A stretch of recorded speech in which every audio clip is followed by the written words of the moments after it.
What's going on, guys? Welcome back to my YouTube channel, and in today's video I'm going to be going over my top 10 bucket list coasters outside of the US. A bucket list coaster means that I really want to experience it, and I feel like it would be better if I did one outside of the US because the majority of my coasters inside of the US would be at Cedar Point, and that would be boring. So to spice it up a little, I'm going to go outside of the US and going at kind of dream coasters that I probably will never get to ride, but it's still cool to think about if I might ride them. If you guys go on to enjoy this video, please drop a like and subscribe as it helps the channel against the YouTube algorithm, and your support means everything to me. Without further ado, let's get right on into it.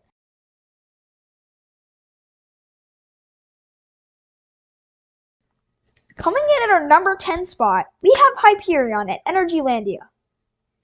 This intimate mega coaster is a hyper coaster that actually acts as a B&M Hyper, but also has some elements that B&M Hypers cannot compare to. It has the smoothest, the floater airtime hills, but also has some elements that B&M Hypers do, such as the snake dive that you just saw. Some of the turns are very whippy and go at a speed of 94 miles per hour, putting it in the top 10 fastest roller coasters in the world, just edging out Millennium Force.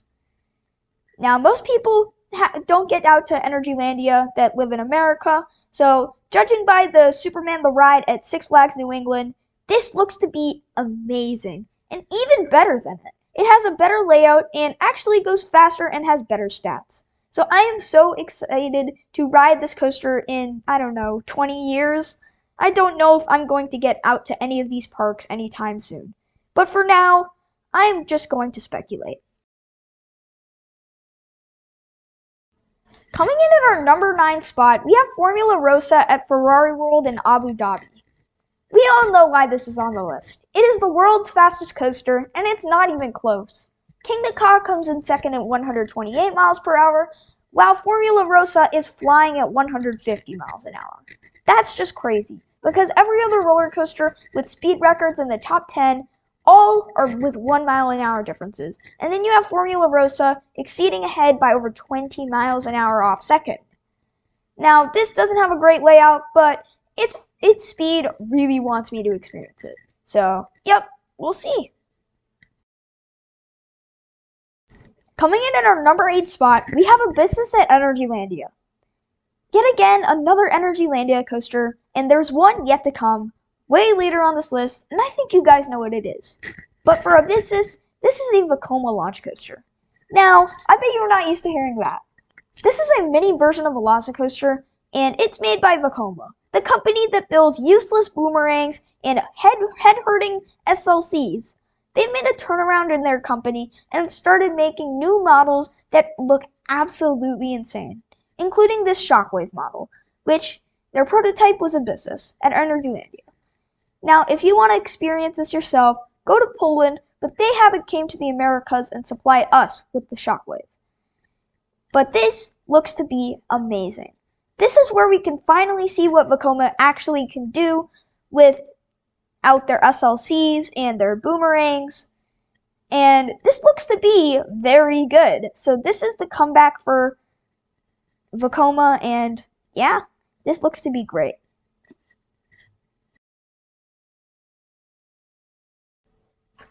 Coming in at our number 7 spot, we have an uninteresting pick in Leviathan. At Canada's Wonderland, this is barely north of the border, but I don't care. It's my video, so don't go down in the comments and comment that. Instead, use your keyboard to search up Get a Life. Anyway, this is a B&M Giga Coaster, one of 3 in the world, and it might be the weakest, but it is the original B&M Giga Coaster. Obviously, the drop is going to last forever and proceeded throughout its layout with amazing speed. In the 80s and 90s, actually, if this coaster did not have 2 trim brakes on the biggest airtime hills, this would be an absolutely top-tier Giga Coaster, even better than Orion. But that's still a toss-up, but I think Orion looks a little bit better. Anyway, B&M Giga Coasters always have a great mix of intensity and great mix of airtime, and Leviathan definitely showcases that. So I'm so excited to get on this coaster, along with Orion and Fury. And unlike any of the other parks that I mentioned, I mean, Ferrari World in Abu Dhabi, and completely other continents like Europe, Poland, and I will actually get to Canada sometime soon. So that is great news since I will be able to ride the original B&M Giga.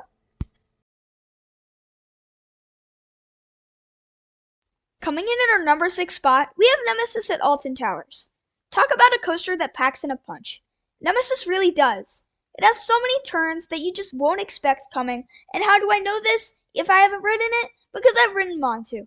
Everyone talks about how great the Batwing is on Montu, but the final turn out of the trench is like times 10 on this ride. There are so many of those, and they're actually surprisingly super forceful. It uses its terrain to perfection, and Alton Towers really did a great job with their 100-foot restriction, and including Nemesis in their lineup. Nemesis is the one coaster that can really carry a lineup to victory. Not even Montu can do that, and this coaster looks to be amazing, and also unlike some of the other coasters, I will actually be able to ride this. Coming in at our number 5 spot, we have Flying Dinosaur at Universal Studios Japan. A lot of people consider Flying Dinosaur to be the king of flying coasters, but I would happen to disagree. A lot of people think that its elements are unique and cannot be found outside of Japan, but I happen to disagree as well. I think while a lot of its elements are a bit better than a lot of the flying coasters in North America, they're not necessarily unique.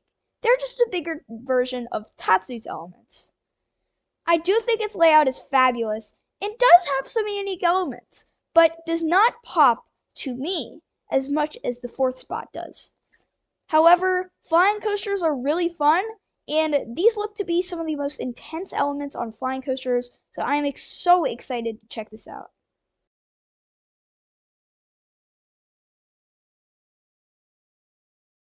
Taking the number 4 spot is, in my opinion, the crown jewel of all flying coasters, Starry Sky Ripper at World Joyland.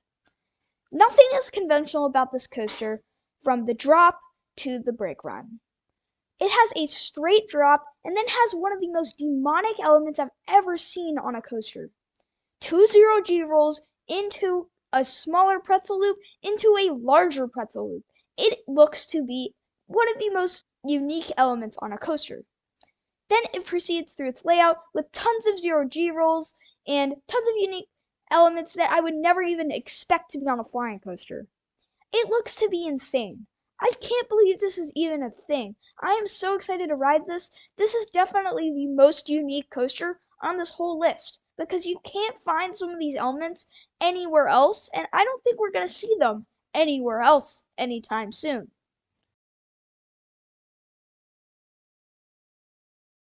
Coming in at our number 3 spot, we have Zadra at Energylandia, the third and final Energylandia coaster within the past 3 years.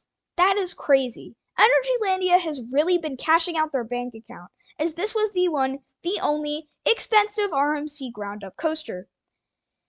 However, Zadra looks to be the best, one of the best at least, in the world. It looks to be better than anything that we have in North America, and arguably the best in the world. It is a great, well-rounded coaster, from the record-breaking RMC drop, to the inversions, to the countless 0G rolls, to the stalls, to the countless airtime hills, to the pacing, to the speed. It has everything. The bank turns, the overbanks, the 0G rolls again, and it is just constantly going, and it is way better paced than Steel Vengeance, which is why I think this will be better than Steel Vengeance. However, there are 2 coasters even crazier than this, and number 1 is, spoiler alert, an RMC hybrid as well. And you'll see what that is. Coming in at our number 2 spot, we have Eejanaika of Fujiku Highland. By the way, all this information also goes to Dino Conda at China Dinosaurs Park. If there's one word to describe this coaster, it is crazy, and I could also use insane while I'm at it. This coaster is an out-of-control experience that you won't find anywhere else in the world. Nope, not even X2. This is X2's craziness to a 10th degree. It's 35 feet taller, it flips way more, and it doesn't have those jerky arrow transitions. Instead, it has some insane turns that look like the SNS axis is already out. Oh my goodness. This looks to be so crazy. You go backwards, then forwards, and it's just so out of control. You flip so much more than on X2, and it looks to be so incredibly smooth. Holy crap. A lot of people think this is their number one bucket list coaster, but I think it's number two because of an RMC hybrid that is coming up. But for this coaster, anyone who has ridden it considers it top tier. So that is why I'm super excited to ride it one day.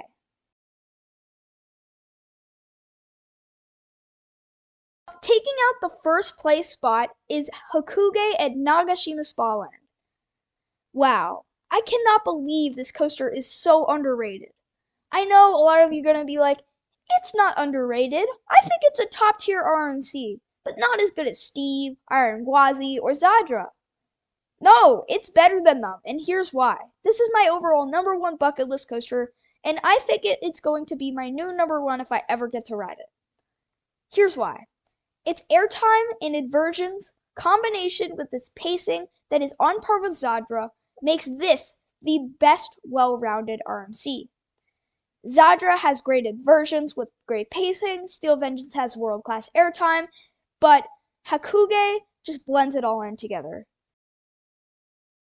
The airtime starts with a drop. It might not look like much, but it really is something. It starts with a pre-drop, like Rage and Bull, and wow. A lot of people say that gives tremendous airtime in the back rows, and I can only vision Hakugei doing the same thing.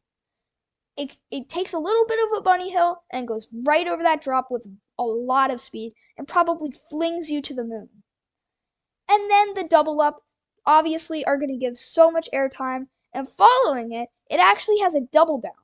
And then after the double up though, there is a lateral ejector moment, and on Twisted Colossus, this is called the high five because both sides do it at the same time, and everyone knows how much lateral ejector that gives. And then it continues to go with great pacing, and then does a double down, and then goes through its 0G stall. It is nothing like Zadra's, but it gets the job done, and Steve doesn't even have a 0G stall.